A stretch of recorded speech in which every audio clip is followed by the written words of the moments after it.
کہ جب کوئی شخص امام بنتا ہے تو اسے کیسے نیت کرنی چاہیے۔ دیکھیں، نیت تو دل کے ارادے کو کہتے ہیں، تو دل میں وہ ارادہ کر لے، اور اگر آپ زبان سے ادا کر لیں تو فقہائے متأخرین نے، یعنی بعد والے فقہا نے یہ فرمایا کہ زبان سے نیت کر لینا اچھا ہوتا ہے، بہتر ہوتا ہے۔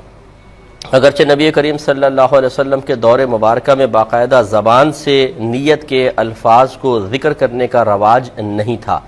بعد میں جب علماء متاخرین نے لوگوں کی غفلت دیکھی کہ تکبیر لگا دی، اب یہی یاد نہیں ہے کہ کیا شروع کیا تھا، تو اس قسم کے کویسچنز جب فقہا کے پاس آنے لگے تو پھر انہوں نے یہ مستحب قرار دیا کہ آپ زبان سے جو قلب میں آپ کی نیت ہے اس کو زبان کے ذریعے الفاظ کی شکل میں ذکر فرما دیں۔ تو امام باقی وہی نیت کرے گا، جیسے مثلا ظہر کے 4 فرض ہیں کہ نیت کرتا ہوں 4 رکعت نماز فرض آج کی ظہر کی واسطے اللہ تعالیٰ کے منہ میرے قبر شریف کی طرف، اور پھر آخر میں یوں کر لے نیت کہ بحیثیت ان کے امام کے، جیسے ہم کہتے ہیں پیچھے اس امام کے، تو امام کہے گا بحیثیت ان کے امام کے، یا ان کے امام کی حیثیت سے، تو بس یہ نیت ہو جائے گی۔